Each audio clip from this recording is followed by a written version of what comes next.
So, just yesterday's experience just really kind of put some things in perspective. I do think that I have a little bit of PTSD when it comes to, two things come to mind immediately. One of them is dogs. It's strange too because I've grown up with dogs pretty much my whole life, but the situation with Little Bear, with him, just attacking me and my family for, it went on for a good couple of months, and these were very, very vicious attacks, like super drawing blood, leaving wounds that would last. I think sometimes some of them lasted like a couple of months to heal on myself. So going for the face, all sorts of stuff. And the first time in particular, when I kissed him on his head after I'd taken a bath, and I think a lot of it had to do with the smells. He's very smell orientated, and then the bath in itself, your smell, it's part of your sense and your aura. And I kissed him on his head, and after he already laid down, and he literally waited for me to lay down next to him. And then once I was laid down, I hadn't touched him or anything else. He literally just leapt up and came at me, and that was the first attack. And a series of attacks happened after that, just for months, to the point to where I had to fucking be man to man with Little Bear and be like, dude, this has got to fucking stop, because I came to a point also where I was like, I can't. Part of me was like, I'm not doing things the right way with him, so maybe I should take him to a shelter, find somebody else. But his level of violence was so high that I didn't think he would. I thought they might euthanize him, to be honest. And it's like I couldn't let that happen. So I continued to watch dog training videos, taking notes from Cesar Milan to Beckman's dog training to quite a few others. And none of the stuff. The love is really what was missing, and that did help out a lot. But ultimately, what did put a stop to his attacks was when I essentially challenged him, just fucking male to male, like, this shit's gotta stop, bro. Like, you keep attacking people that are taking care of you. None of us are abusing you. You've been getting more loves, like, and it's just like, that's unacceptable behavior, man. You can't just fucking go around attacking people, biting people like that. Like, we're not hurting you here. Like, we're not perfect, but he was getting just as much love as, Rosie and Shiloh, and they've never attacked any one of our family. So there was something going on with him, to where he felt the need to attack, and I don't exactly know why. I know I had my part to play in it, but I do know once I put my foot down and literally challenged him physically, and the way I did it was, I was just, when you attacked my mom, I was just, enough is enough, and I essentially kind of like moved him with my body, like because I would use my legs. I would kind of put my legs up to defend myself, and then if he would come at me, I'd kind of not kick to hurt him, but I would kick to push him back, and then I would get the shield. Like, a lot of times I would use the cushions from our couch to block myself, and to also move him. And we got him outside, and then when I was outside, I was like, what, Little Bear, you want to fight? Like, what is this? What's going on here? Like, you can't keep fucking doing this, dude. Like, I'm sorry I haven't fucking been right for you. I'm sorry I haven't produce the most, healthy situations for your well-being, but you still can't go around fucking trying to kill us, because we're not trying to kill you. We're not trying to hurt you. We're trying to figure our shit out here. I've been spending time fucking researching and trying to, figure out what to do with the situation. I've reached out to people. I even asked if Caesar would, want to help out and take Little Bear, and that was all inside of me as I was, essentially confronting Little Bear. But essentially it was me having to kind of put the alpha male fucking thing down. Like, hey, bro, if you fucking want to keep tangoing, like, I have the ability to, if we get into a fight, it's not going to be fucking pretty. Like, I can get wild just like you're getting wild, man. And it was a defensive mechanism that I had to do, because I couldn't allow this shit to continue to happen. And I'd also been told by, associates of mine, and there is a feeling inside myself that if the dog doesn't respect you as the alpha male, then he's gonna fucking do what the fuck he wants to do, but I guess me doing that, demonstrating my alpha maleness over Little Bear, it did something in his brain to where he stopped fucking attacking us, I'm like, yeah, he never, I never like hit him, or I just came off with that enough raw energy, like, no more fucking around, dude. Like, no more fucking around. Like, you want to bark, you want to be sad, all these things, but you got to stop attacking us the way you're attacking us. I just really put that out into the moment, and with my body and my posture, and really just yelling and wailing my hands around and be like, what, little bear, what? What is this? Do you want to kill me? Like, here I am, come at me. Just like straight up, animal to animal. Like, you're out in nature and a fucking animal comes at you, you got to defend yourself.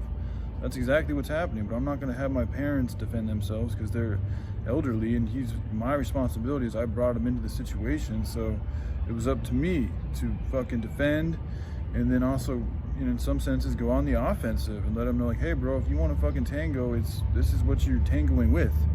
And once he saw that, I think he gave me some respect, because he, other than one other time, it was a very minor time, he stopped attacking. And then with that, we continued to love him and to take care of him, and to stop being so neglectful, and to really just, and I think also just all the work I put into researching, dog training and stuff, even though a lot of it wasn't that effective, it's still love, it's still effort in that area to help the situation be better for him and everybody too.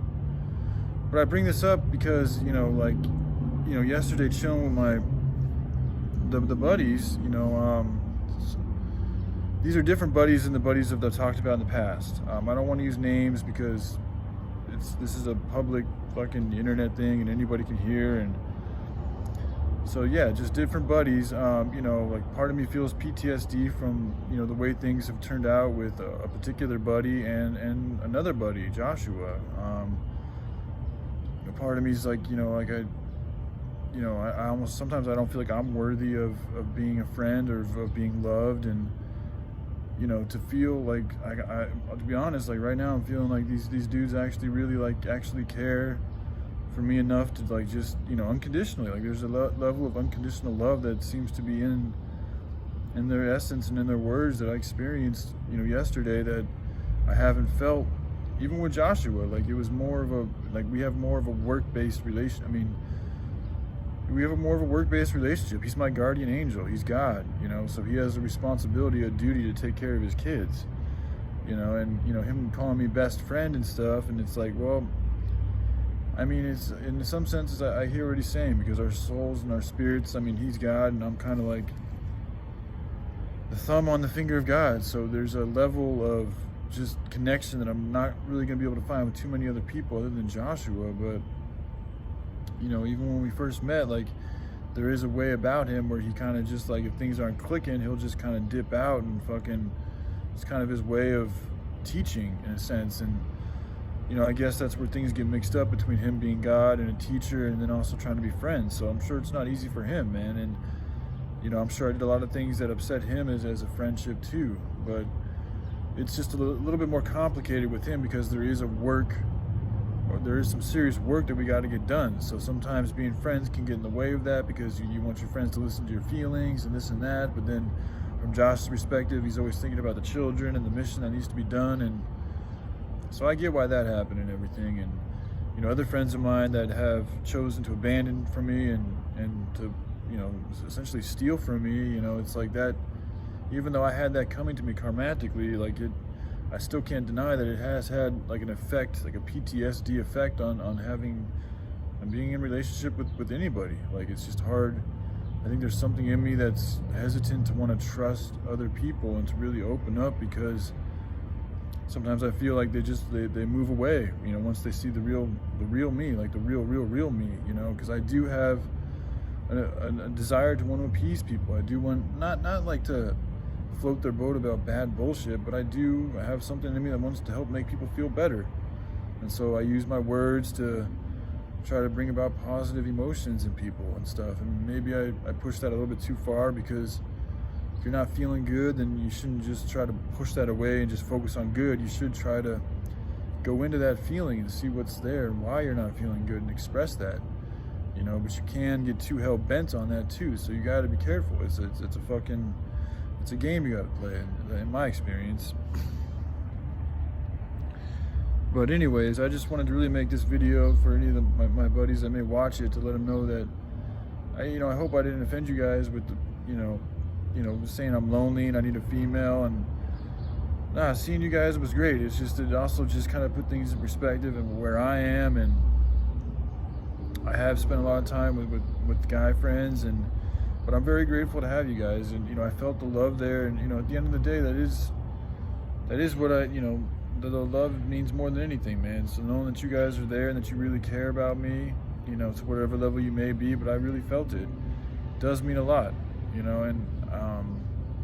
I also don't want to be a burden on y'all, so my situation would be a little bit more conducive with a female, because I could fucking it's easier for a female and a male to live together because they can share so much together that you can't really share with another male, and there's that connection, that synchronicity that happens, and you guys kind of become one. That's the idea that I'd like to get involved with, and doing that with another man, unless you're a homosexual, isn't really possible, so in my opinion. So it's nothing against you guys as friends, man. Seeing you guys, it brought, it really did, the smoking of the weed kind of, that's my own thing. I got to get better about being real when I'm stoned. It's, but just knowing that true love and that true relationship, to just want to reach out to another people, no matter what their situation is, even if you don't agree with it, is still there. And in my life is beautiful, because the other associates I've talked with, they don't have that same type of just let me be me type feeling, and I felt that within you guys. And on top of that, I also felt like you guys really cared and were concerned about my well-being. So I just want to say thank you, and know that this is kind of a crazy time in my life, and at the same time I know it needs to happen, and it is for a good reason, and this project is, in my opinion, still the solution. So I needed to be out here in order to feel these things, in order to help bring this back to humanity, but I also needed to know that there are people out there that are my former associates that do care and will just reach out to me just for the aspect of reaching out, and that's it. To have no expectations or no intention of manipulation, and to have fun. So thank you guys. All right, y'all take care. Bye.